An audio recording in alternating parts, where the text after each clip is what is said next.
Let me welcome everybody. Let me welcome everyone to the Future Trends Forum. I'm very glad to see so many of you here.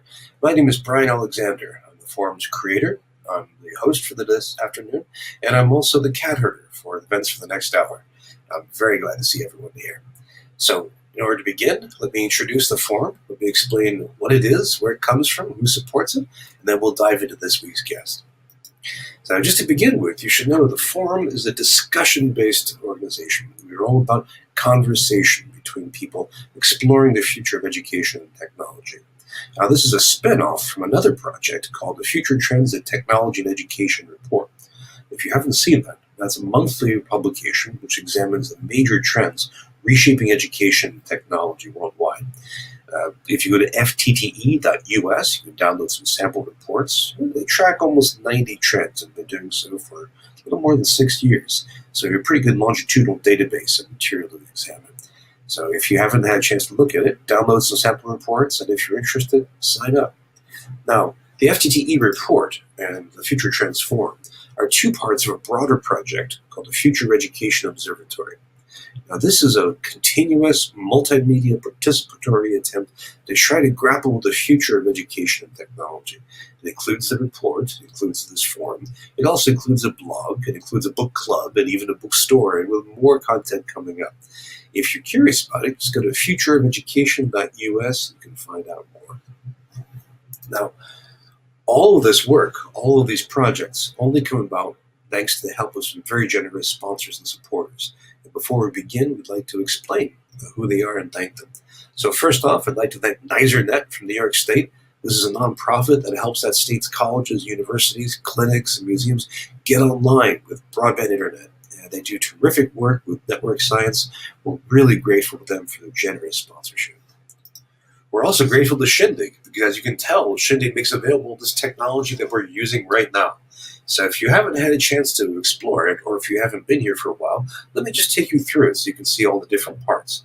And again, the key thing here is tools for conversation and discussion. So where I am right now, and where this slide is just for a minute, is called the stage. And everybody can see and hear everything that goes on here. This is where our guest will be. And this is where any of you can be if your camera is working, your microphone is ready.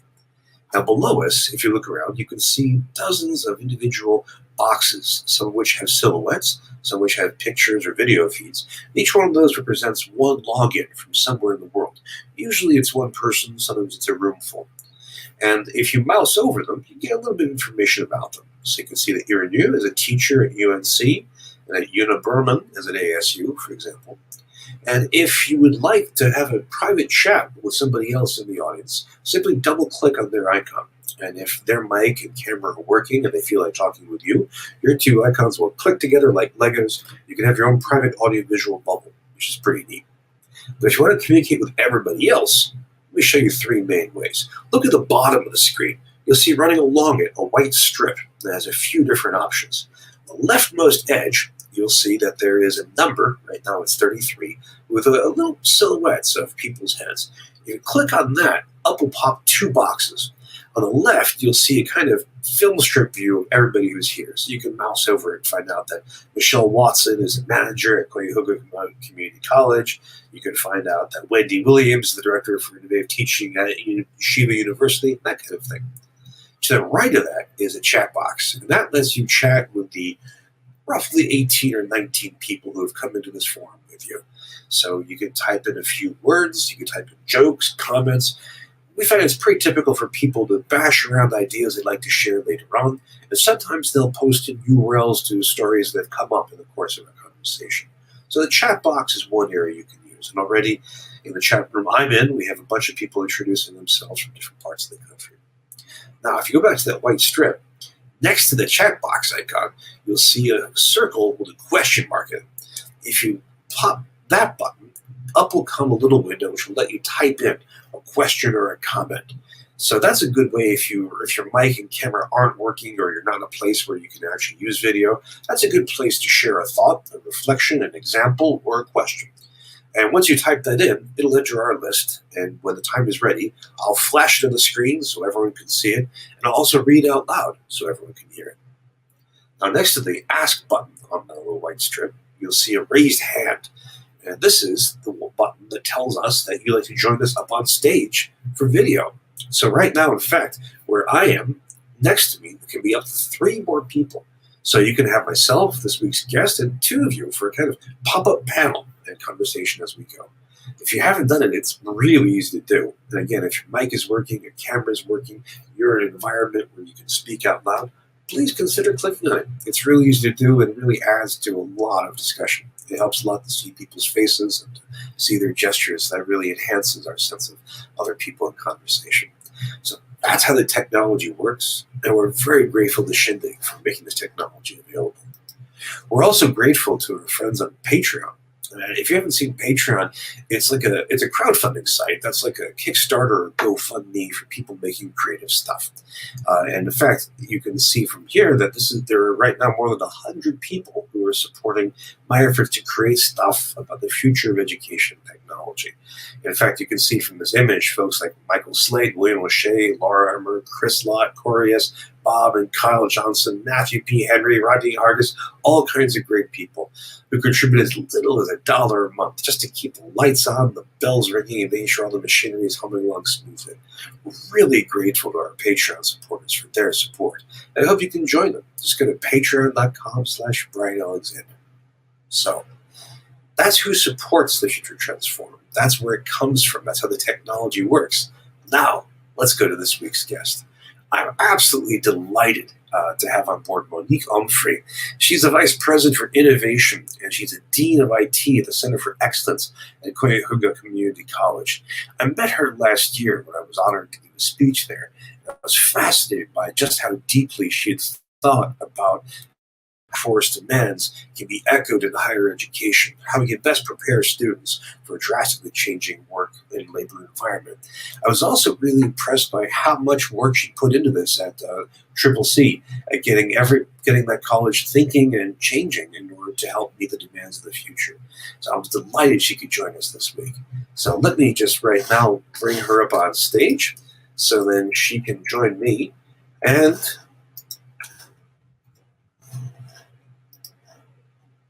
as we go and as she comes, any questions that you have, any thoughts you might have, please bring them up. Again, we have all those different ways for using the technology to share our thoughts. So, Vice President Umphrey, can you hear and see us? Yes, I can. Good afternoon. Oh, good afternoon. Thank you so much for making the time to join us. We really appreciate it. Absolutely. Now, I have to ask, are you on campus right now? I am.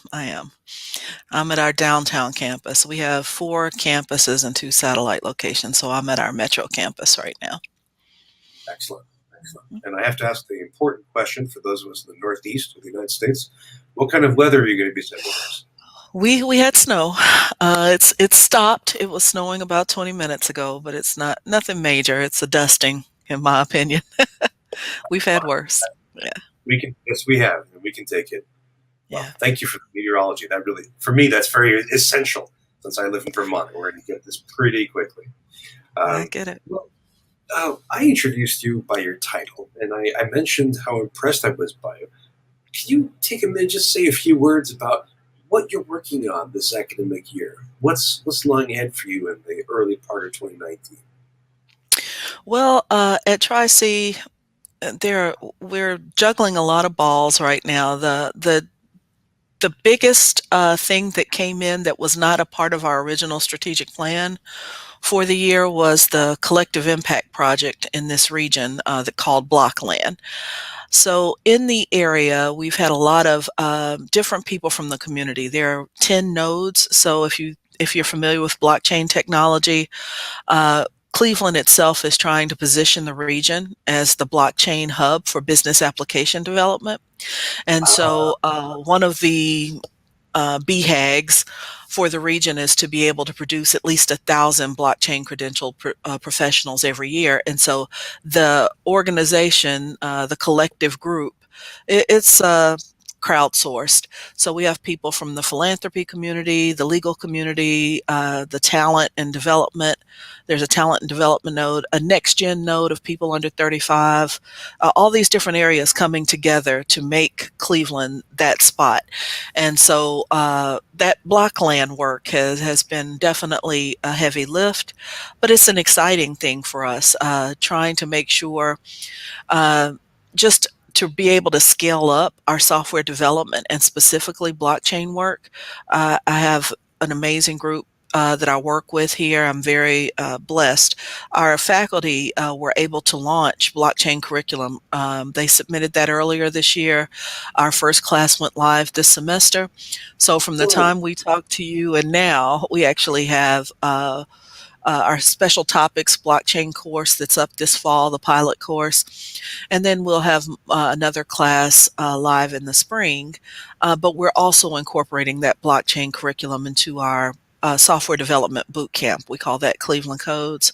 So it'll still be a boot camp for software development, but it'll also have an emphasis on blockchain development as well. So that's the biggest thing.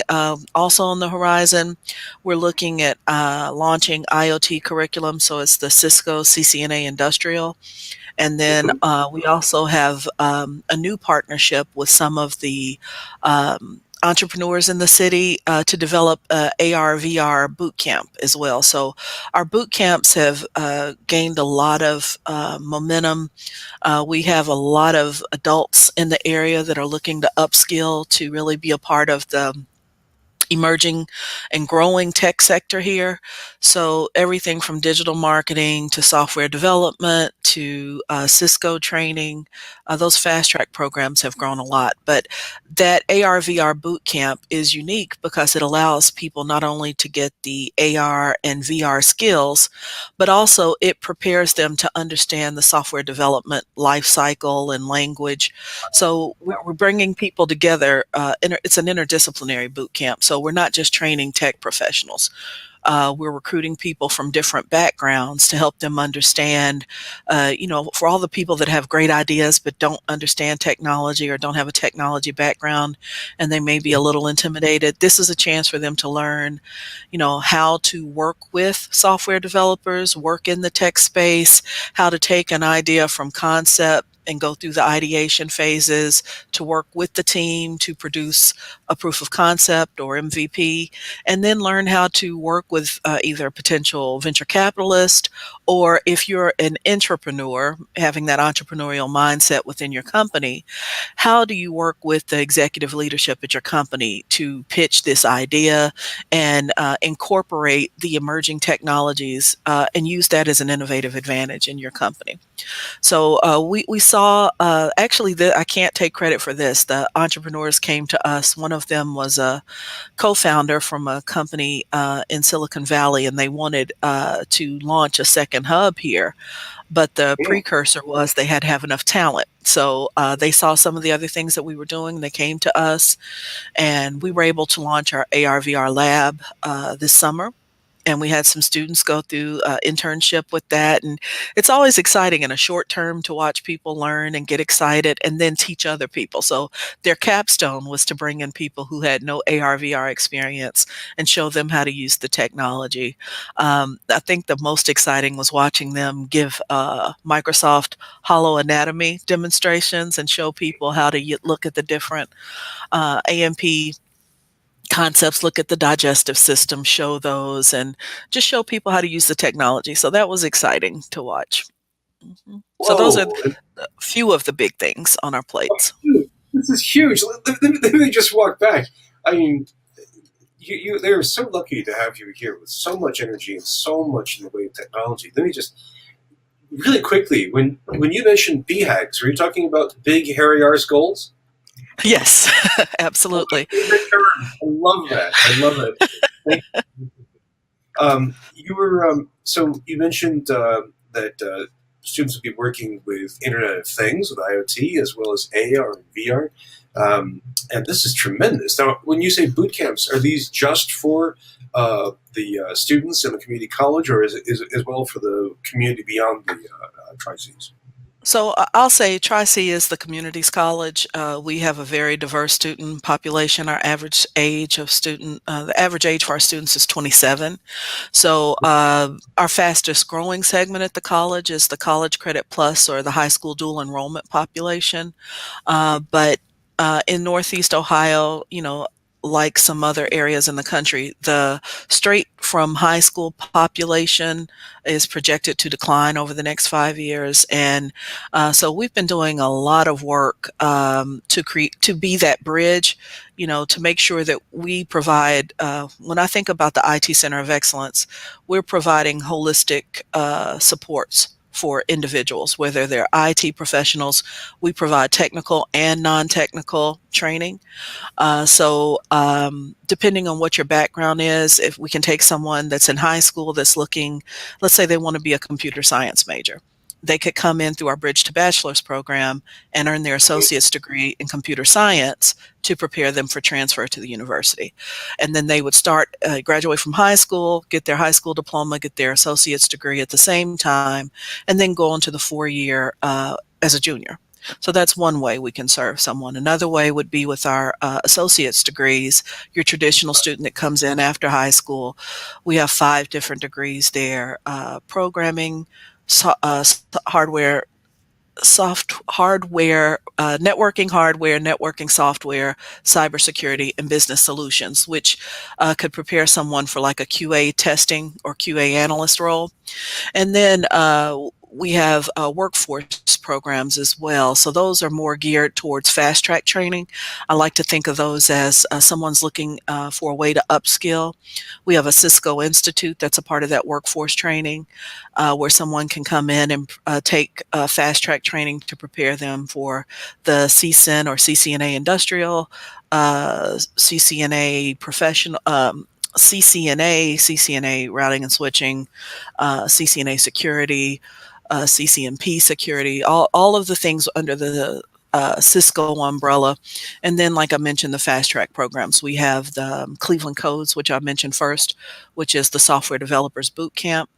And that prepares people that didn't have prior knowledge, or maybe they were self-taught in software development. That gives them the opportunity to come in and learn best practices for software development, and then come out ready to be an entry-level junior developer. And like I said, we're looking to incorporate the blockchain curriculum into that boot camp starting in the spring semester. As far as the other boot camps, we have, like I mentioned, a digital marketing boot camp. We have computer support specialist, which would prepare someone for like an entry-level help desk job. We've had a lot of major partnerships in the last 2 years, but in the last year, we formed new alliances with Google, Microsoft, and IBM. So with IBM, our IBM partnership, we're part of the Community College Accelerator, and the CEO of IBM came up with the term new collar. We've heard blue collar and white collar in the past, but she uses the term new collar to designate those that have more than a high school diploma, but less than a 4 year degree. And she said that a lot of their open jobs, the biggest openings, the biggest gap is in that new collar area. And so she created the Community College Accelerator to partner with community colleges to be a key source of recruiting that new talent. And so we were one of the first colleges to be a part of that IBM Community College Accelerator. And so we're partnering with them. They're providing mentoring for our students in the blockchain work, and providing other applied learning opportunities. So there are internships and apprenticeships that students will be able to apply for that align with their course of study. With Microsoft, they're one of the supporters of our software developers boot camp, Cleveland Codes, and there are some other companies, industry partners that have supported Cleveland Codes from a financial perspective as well. And then with Google, we hosted the Grow with Google event in May of this year. So that was a community-wide outreach effort. It was hosted here at Tri-C. If you've heard of the Grow with Google events, they were hoping to get 500 people from the community to come and learn about, digital skills. And so the goal was 500. They had 2,000 people register, and we had about between 700 to 1,200 show up, and they were just ecstatic. And so there were all type of skills. Google, they had their own employees volunteer to be there and serve as facilitators during the training. We were the host site, and like I mentioned, we are partnering with them, but all of those volunteers were originally Ohio residents that work for Google now. So they had a vested interest in making sure that the community was served. It was a very exciting event. It was held at our Hospitality Management Center downtown, one of our locations here. And it was just exciting to see all that energy, to see people who may have been intimidated by technology that they weren't exposed to come in and learn and be able to sign up for the workshops that they wanted, and all of that was free. And so that was the big kickoff event, Grow with Google. And so Google announced that they wanted to, that was not just a one and done. They wanted an ongoing relationship. So they officially launched the Google IT Support Professional Certification certificate. And so we'll be one of the colleges. We're the lead Ohio college for that effort. And so we will kick off that curriculum in the spring. So the great thing is we have our academic faculty and our workforce faculty providing different opportunities for people to earn that certificate and prepare them for an entry-level role. Like I said, that would prepare someone for a job such as an entry-level help desk professional. And so bringing together the industry support, the community college expertise, especially in training adults. We have over 50 years worth of experience in this region. We know our community, we're embedded in our community, and our community trusts us. And so that's a key part in making sure from a workforce development perspective that we equip more people to address the IT skills gap here in the region. So those are some of the key things that we're doing. Just some. That's tremendous. And friends, at this point in the forum, usually one of the things I have to do is tell people we have a wonderful guest here, and she has mentioned a whole bunch of things, and I'd like you to ask questions. But I don't have to say that because already there's a stack of questions. So to begin, just Great. really quick, we have a question from Alex Shorter, who just had to step out. But let me put this up here. Alex asked, well, where can a tech firm find funding? And I think he's referring to working with a college like the Tri-C. I'm sorry, do you prefer Triple C or Tri-C? Most people call it Tri-C in the region. That's Right. fine. Tri-C. So I'm going to assume that, since he's not here, can't give additional insight. I'm going to take it from two perspectives. From the tech firm, we have a very robust entrepreneurial community here, and even venture capital funding. So the main entity in the region is called Jumpstart, and they provide a lot of entrepreneurial support. At the college, we work with Jumpstart, but we also are one of the Goldman Sachs 10,000 small business community colleges. So we provide training and development for entrepreneurs to help them grow their revenues, make their company more robust. So those are two key ways in the region that a tech firm could get funding. Now, I'm assuming from the other element of that question, sort of reading behind the question, if someone wants to be an entrepreneur and they're just in the early phases of getting started with that, like I said, a great way is to start off and get the technical skills that you need, and then we could help connect you to the resources here, give a warm intro, a warm handshake, and introduce them to the contacts that we have here. It's really exciting. Matt is one of our faculty members at the Eastern Campus.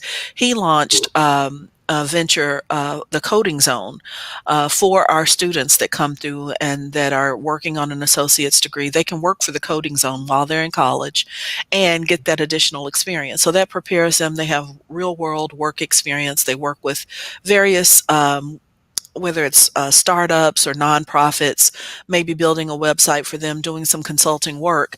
So that addresses some of the financial needs that our students need, but also understanding that, especially in the community college world, many of our students struggle with housing insecurity, food insecurity, transportation Right. challenges.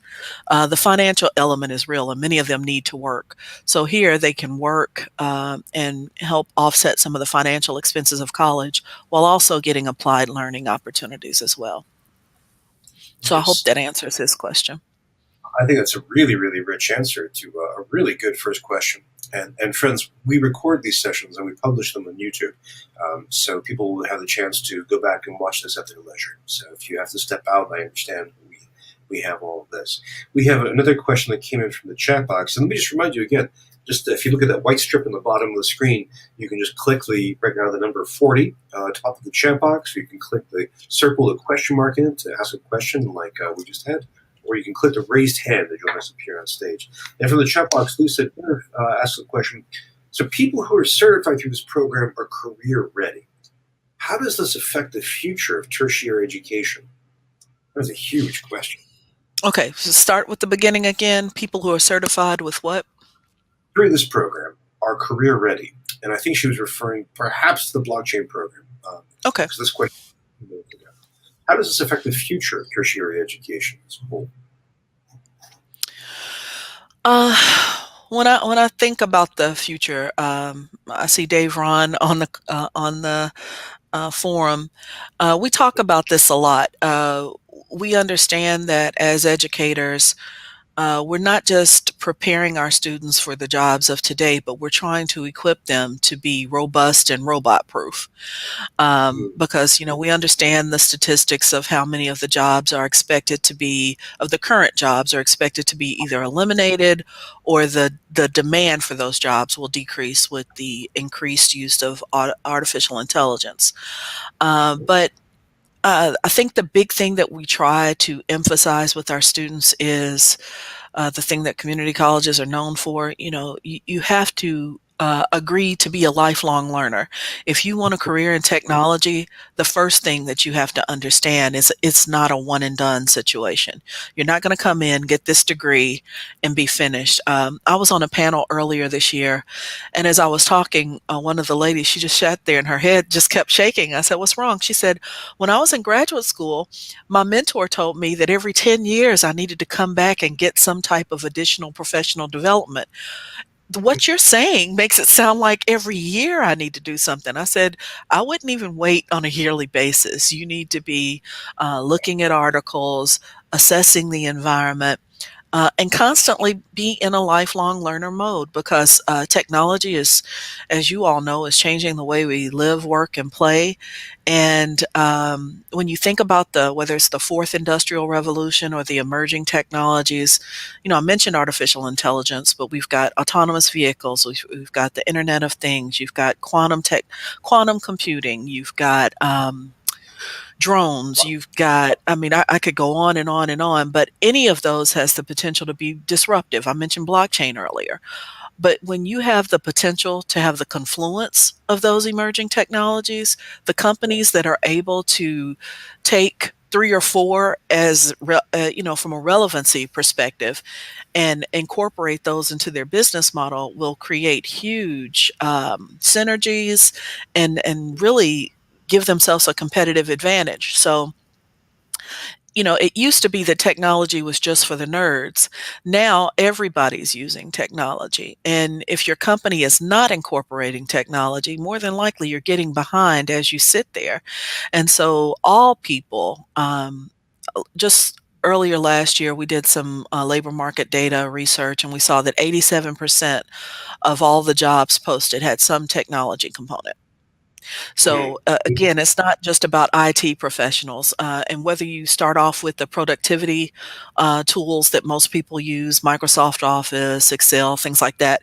It used to be that was optional, but that I was talking to a gentleman that was at Home Depot, and he was saying that they told him if he didn't learn how to use the kiosk, that he wouldn't have a job in a certain amount of time. So it's again, he thought, okay, I have a background in construction. Home Depot is the perfect place for me, but he's got to Right. understand how to use the systems in order to work there. So Yeah. again, and that's just today. I'm not even talking about where technology is going. So as we prepare students, not just for the jobs of today, but the jobs of tomorrow, we understand that they have to have those. That's why I love being in the college environment. If you think about our liberal arts, those are not optional. Those are not soft skills. Those are professional readiness skills. You have to have them. They're not optional. When I think about the World Economic Forum, they listed the top 10 skills, and Mhm. emotional intelligence is one of them, critical thinking, all the things that our liberal arts program prepare us to do. But now it's like the combination of the liberal arts with the technical skills. So you can't have just the liberal arts and you can't have just the technical skills, because I know a lot of people that get the technical skills and they don't have the emotional intelligence. The technical skills will get you an interview. They'll get you through the keyword search algorithms with the company, but you'll get to the interview and you won't be able to either make it through the interview, or if you're able to get through the interview and get the job, your career will be stymied because you don't have the emotional intelligence to work with the team. So it's the combination. That's where we're going, to make sure that people, all of our scholars, are prepared not just for today, but for the evolution of work. A combination of silicon and carbon. Lisa, thank you for a great question. And Monique, what a fantastic answer. Um, well, we've had a question from the chat box. We've had a question from the question mark. And now we have a question on video. We have a fantastic former guest and a great person at the Christensen Institute. We have Richard Price. Richard, how are you doing this morning? I think you're muted. Let me make sure you're up. Hang on. I think you muted yourself. There you go. Pleasure to see you, Brian and Monique. I also appreciated hearing all your comments on what you're doing at Cuyahoga. Great, thank you. The question I had, I'm actually doing coding boot camps in general and the space at large. And I guess most of what I've heard of in this space is either standalone boot camps that are, for-profit companies, or some cases you have universities establishing partnerships with boot camps or doing their own through like Trilogy. I hadn't heard much of that happening, I guess, in the community college space. I was wondering if you could talk a little more about how your boot camp compares and contrasts to other ones in terms of price, in terms of the kind of, I guess, the structure that you have set up, if you could. Sure, I'd be excited. So our Cleveland Codes, we started it in 2016. So we were the first non-profit area. There was, I believe, one other one when we started, and it was actually, I think, one of the first boot camps in the nation that was in place before ours. But like I said, I was just looking at it from person that sees situations, and instead of seeing a problem, I see the opportunity. I had students or working adults, the combination, two things. I had working adults telling me that they wanted to upskill, but they didn't have the time to go back and pursue a 2-year degree, on the one hand. And on the other hand, I'm in meetings, our advisory board meetings with our industry partners, and I'm hearing about the critical shortage of IT professionals, especially entry-level software development talent. And so it was a combination of, okay. And then also, if it had just been that the people that wanted that training could have gone to the existing boot camp, I probably would have left it alone. But it was out of there. When you think about the demographic typically serve, the boot camps here at the time were like $12,000, and that same boot camp now is like $15,000. And so the typical people that we serve couldn't afford $15,000. It's not like you could use a Pell Grant to take the class, or or even if for some people, there were most of the people that went to the boot camp in this area were not from the region. They'd fly in, take a 3-month leave of absence from their job, take out a loan, go through the boot camp, the existing boot camps. But we designed it more from holistic perspective and from an affordability perspective, still keeping the quality. So since we had the expertise, we already had faculty members, a longstanding associate's degree in programming and development. We leveraged our existing relationships, our industry partner relationships, and started the boot camp. So ours was maybe 60% of the price. It was 8,500 compared to 1,250 of the other boot camps, and and the other piece about that, that's I guess the MSRP, but we worked with our workforce investment, and they provided ITAs, and for those that are not in that space, that's an individual training account. So working with our local workforce board, they provided that payment. So the students that went through did not pay anything. So it was a combination of local workforce dollars that allowed them to go through our boot camp. And so we have I believe it's a 96% pass rate, at least a 95% pass rate on the Microsoft MTA exam.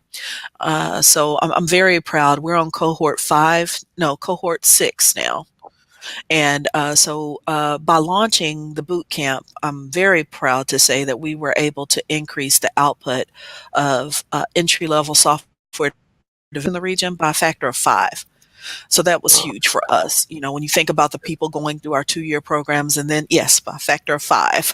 And so when we started this in 2016, and now, even though there's still a huge IT skills gap, what I can tell you based on the conversations then and the conversations now, then they were like, we're having to turn away business because we don't have enough software developers. Like, I've got this backlog of work and I just don't have enough developers to do it. We got to create more software developers for us. And now what I'm hearing from our industry board members and from the convening board, Tri-C sits on the HIT, Healthcare IT Convening Board.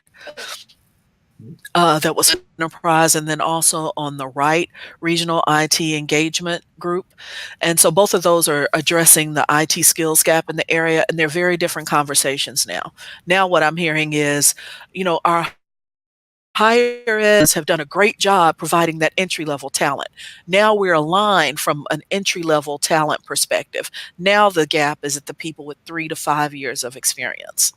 You know, so now we're working to make sure that all of out of not just our boot camps, but our associate degree programs have internships or apprenticeships where they can get that applied learning experience, so they can move from having the skills and exposure to having practical work experience in the field, so they can move to that 3 to 5 year experience level. And that's a big part of the blockland work that we're leading. Wow. Yeah, and a quick follow-up, not to hog the camera. Is that set up, like, is it very much like a course offering through Trike, an autonomous unit that you guys are powering or sponsoring? Do you mind talking about Sure, not a problem. Like I said, I've seen other colleges partner with for-profit firms, and then they offer it on.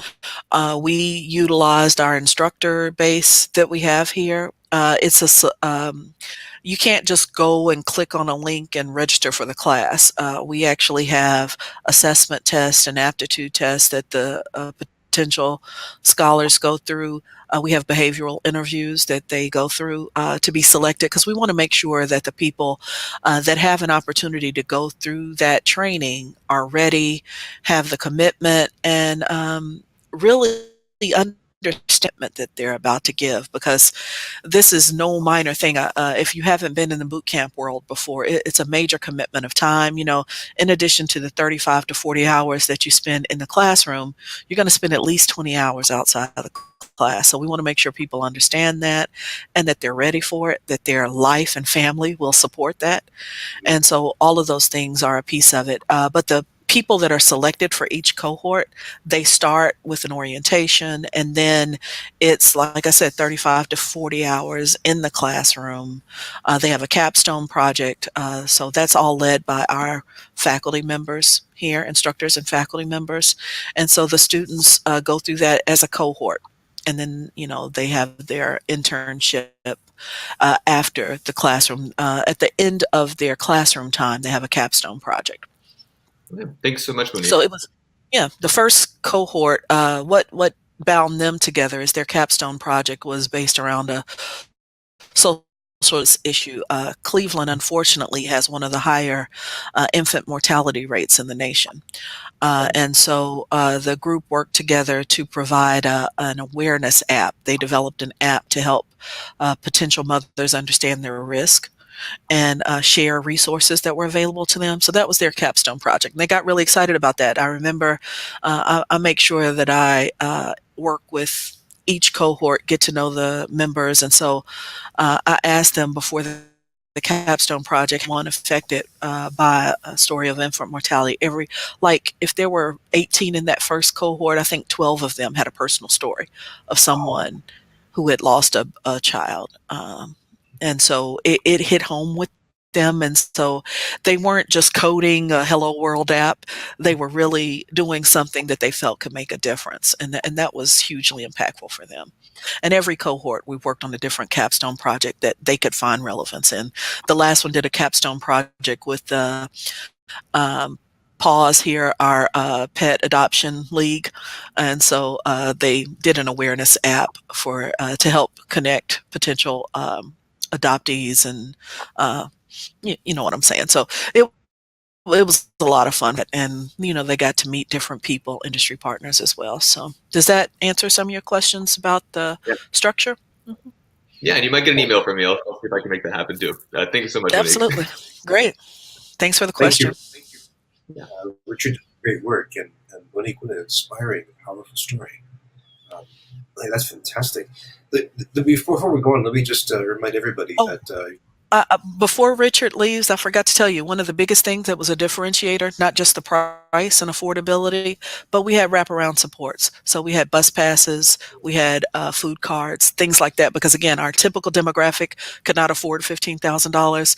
So in addition to working with the local workforce board, we provided laptops. All that was an additional wraparound support, because we realized, it's Maslow's before Bloom's. Absolutely. Thank you again for following that up. Friends, you've seen that we have so many questions right now. Please bring them up. And you can join us with video. In fact, let me just quickly put up a little pod here. There should be now a teal-colored join podium button. So if you want to join us and follow Richard Price's esteemed footsteps, just click that button and up you'll go. And meanwhile, if you'd like to ask other questions using text, please use the chat box where Lisa Durf is on fire, or just use the ask button and bring in some of that. We have a question from Doyle, but I'm not sure I can see that right now. Tara, if you can just put that in chat so I can see that and bring it up, that would be good. There we go. It's from Doyle Fristing. Doyle asks, you've talked about the great work you've done with technical degrees and certificates. What's happening to your associate to bachelor's program? Well, I did mention in the beginning that Bridge to Bachelor's program, that is preparing students for an associate's in AS, a transfer associates in computer science. We've done a lot of work with articulation agreements. We understand the importance of transfer, especially in this region. 76% of the job postings have a preference for a bachelor's degree. So, when I first came here, we had 4 degrees. They were all applied technical degrees. And so we worked. That was the first thing I said, where's our transfer in computer science? That was my first question. We didn't have one, so we created one. And so we've done a lot of work with Cleveland State is our biggest transfer partner. Baldwin Wallace is another large transfer partner. So we worked on the institutions that received the largest number of our transfer students to make sure that we had clear pathways. It was important to me that our students transferred with junior status. And so we wanted to make sure that all those articulation agreements prepared students to start on solid footing. And so with Cleveland State, when I mentioned that bridge to bachelor's, one reason that's so, we worked with our K-12 partners. We understood our structure in the community college world, and then also partnering with our 4-year partner, Cleveland State, to understand their 4-year sequencing. So that bridge to bachelor's, the classes that they start taking and follow that pathway, like I said, it will not only will they earn their associate's degree, that's a associate's transfer degree, so they can start at the 4 year with junior status. So, like I said, we've been working with Akron University, Baldwin Wallace, Cleveland State. We launched our cybersecurity degree this fall, and so we've been working with the University of Akron to make sure that the same structure is there from an articulation agreement perspective. But I absolutely understand your question, and I didn't mean to minimize, but we were just talking about some of the fast track workforce programs. But No, that's why I said for the Center of Excellence, we cover everything from fast track training that allows someone to upskill now to an applied associate's degree to a transfer associate's degree to uh, the other side of workforce where it's a continual funnel. Once our people earn the associate's degree and they go on to the 4 year, we have a lot of people, especially in our workforce programs, come back and they're treating the community college as grad school. You know, if they had an undergraduate in psychology, but they don't want to take on the debt of a traditional master's degree, they're coming to us to get that technical certification to make them more marketable in the workplace. So they're coming back to us to get whether it's the Cisco certification or the Microsoft MTA, or some of our strongest candidates through our Cleveland Codes boot camp have been the people that had a bachelor's degree in the liberal arts, and they're looking to upskill. And so they come and they get those technical skills. They already have the critical thinking down, but they just needed some technical skills that would be recognized in the marketplace. The same thing with our digital marketing boot camp. People that might have gotten a traditional marketing degree 10, 15 years ago, but they want to understand how to utilize search engine optimization and all the new digital hub, all of the tools that are available. They can come and learn the latest from people who are leaders in the industry now, get those skills, go back out and be more marketable. So we're really trying to serve people no matter where that's. For those of you that are in the community college space and you're dealing with guided pathways, that's what that work is about. Providing different on-ramps and milestones for people regardless of where they start, but giving them opportunity have different milestones with different timelines to give them industry recognized credentials. That's a big thing. We're trying to create pathways for people to earn a family sustaining wage. especially based on their different situations in life. That's Absolutely.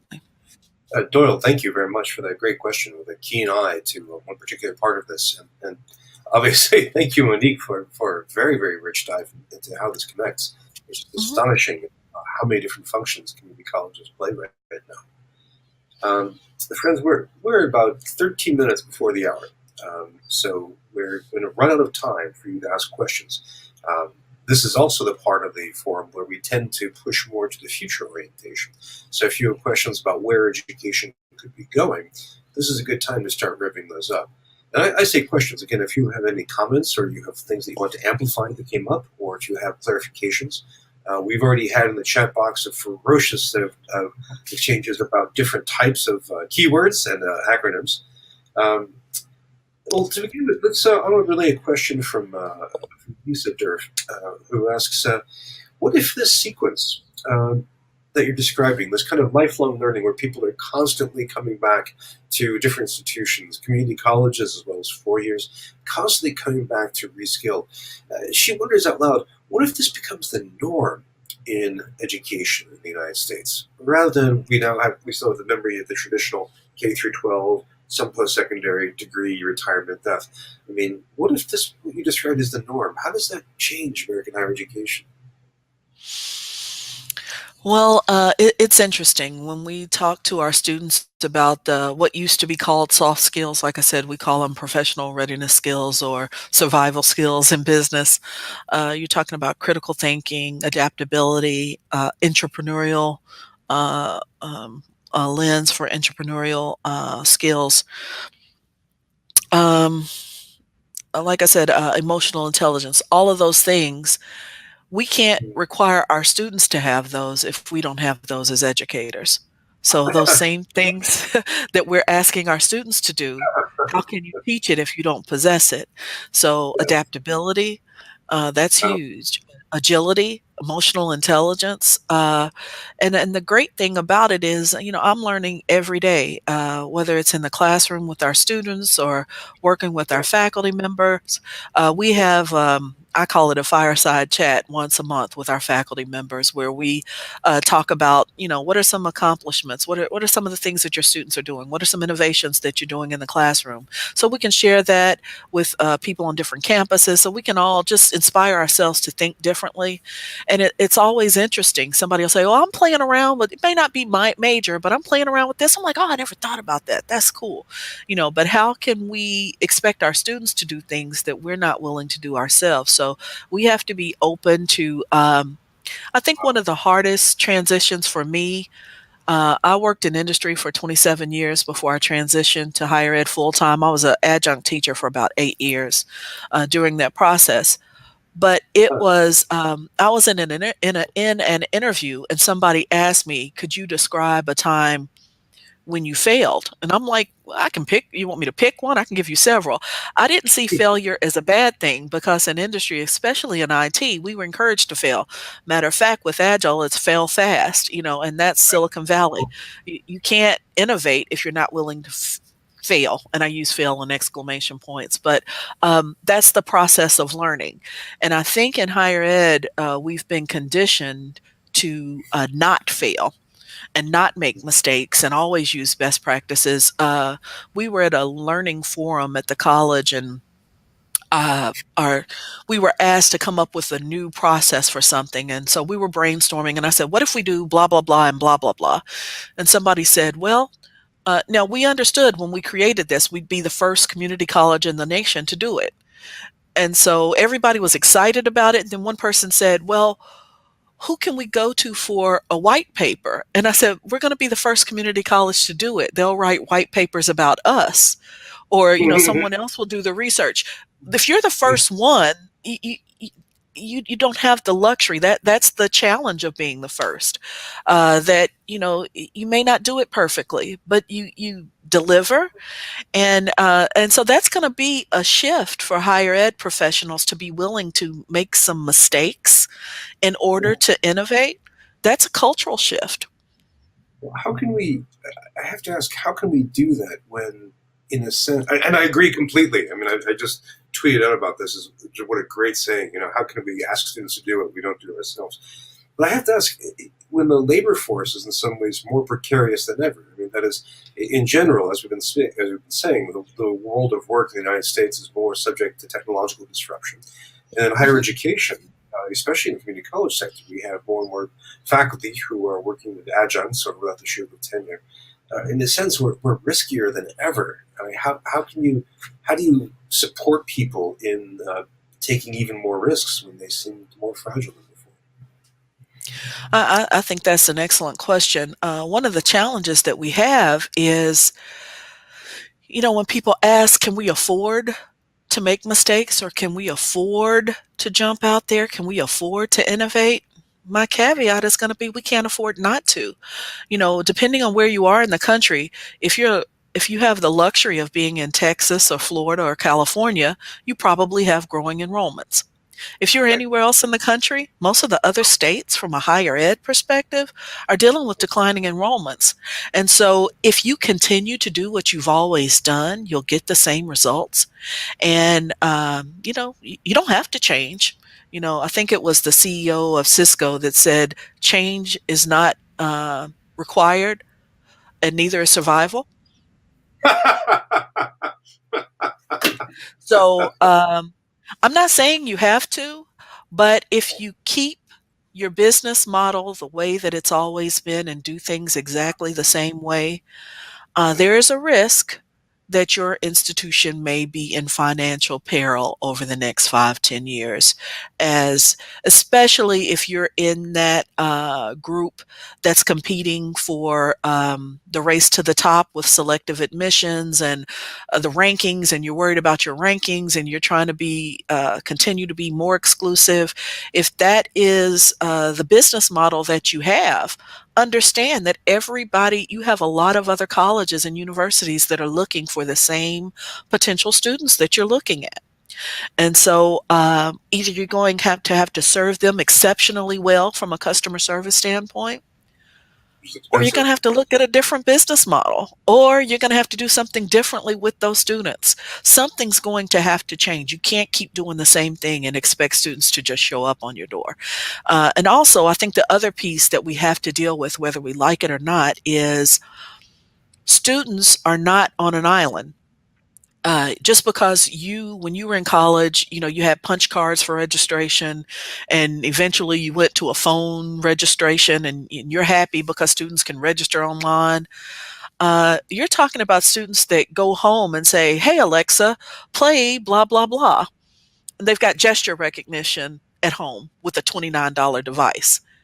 The more they get used to that, the less tolerant they will be of coming to our colleges and universities and you asking them to get on something and use a 6-character code for a green screen that looks like an old DOS screen from 1982. They're like, I just have people looking at me like, you want me to do what? That makes no sense. And the more that they're a digital native, the less tolerant they will be for schools and colleges and universities that are not more progressive with their technology. I mean, you look at the prevalence of personalized, well, I don't want to say prevalence, but the growth of personalized learning. And again, the students have an experience from a consumer perspective. And they're bringing that consumer experience to the corporate perspective. So they're expecting the same ease of use that they have from a personal technology perspective when they go into industry with their first job. And they're looking for that with the products that they buy. That drives digital transformation with industry. And as industry has to shift, they need the people who have the skills and ability to drive that digital transformation. And so if our schools are not producing people that are good digital citizens, then they will go to the places that are producing them. So we don't have to change. Like I said, change is optional, but so is survival. The technology changes, the industry changes, and education, it's like dominoes. Friends, we are just at the end of the hour, and we have raced through a tremendous amount of topics in taking a look at the tremendous work that you're doing in Cleveland.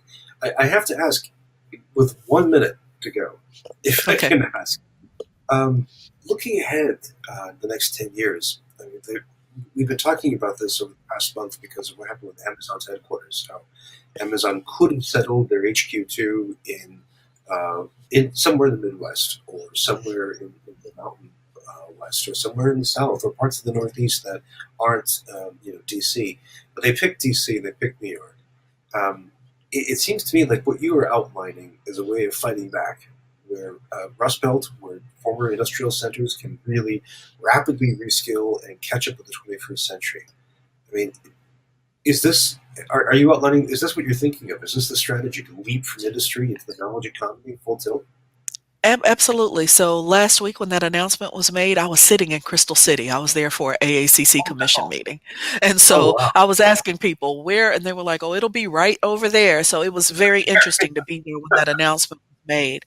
But when I started off, I think everything comes full circle. At the beginning of the hour, you asked me what was most pressing, and I said that block land work is critical. That is the region's efforts. I know initially people hear blockchain and think, well, blockchain from a adoption perspective that might be 2025 before it's mainstream.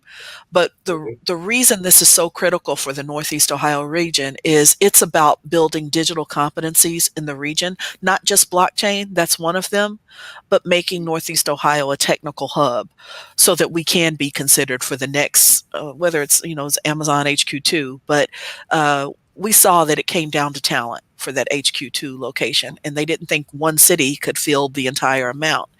But we want Cleveland to be relevant. We want it to be a place people think about, and we're trying to do our part to train and equip and educate not just tomorrow's professionals, but definitely today. But we want our graduates to be leaders tomorrow as well. Hmm. Well, thanks to you, I think they really will be. I hate to pause this now, but we are at the end of the hour. Let me just thank you so much, Monique. I mean, for fantastic vision and fantastic work. I think Northeast Ohio was very fortunate to have you there. You're like a one-woman revolution. No, it's not me. We have a great team here. We have great leadership. Our president, Alex Johnson, is amazing. He has an amazing vision. William Gary is the executive vice president for workforce. I report to him, and both of those men set a great vision. I have an amazing team. Our faculty members are innovative and just flexible. You know, for us to be able to stand up blockchain curriculum in 4 months is crazy and unprecedented, but that's the kind of team that we have. So I'm really blessed to be here. I really am. Well, Great team. for this hour. Thank you so much. Quick question: if people want to find out more about you and your work, where should they go? The Twitter link is there at the bottom left. And if you follow me on Twitter, I think one of my last posts was a LinkedIn post about the cybersecurity panel. So that will allow you to see my LinkedIn profile as well. I'd love to connect with you and learn more about your work and, just see how we can stay connected and share ideas. I'll be delighted to. Thank you again so much, and keep up the good work, and stay warm. Thank you. Thank you for the opportunity.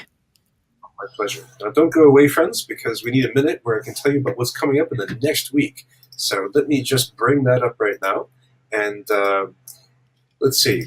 First of all, next week, that is next Tuesday, we'll have extraordinary guest Josh Ayler, who's just done a new book about the science of learning. So it's a wonderful book where he has put together what we've just discovered about how humans actually learn.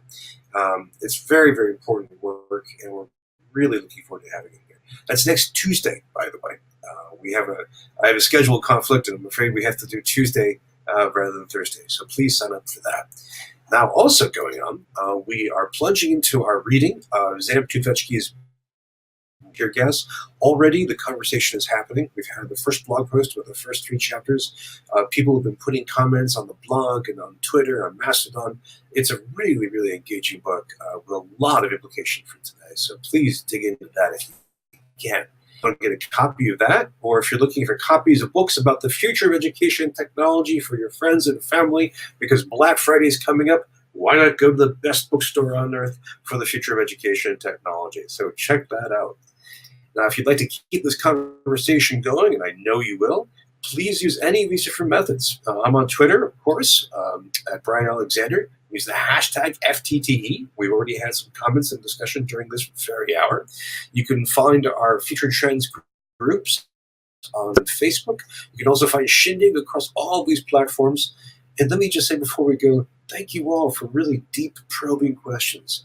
You make all of you, with your thoughts, your reflections, your questions, your anticipations of the future, you're the ones that transform work. Thank you so much for everything, and we'll see you next time. Those of you who are in the U.S., have a good Thanksgiving. Bye-bye.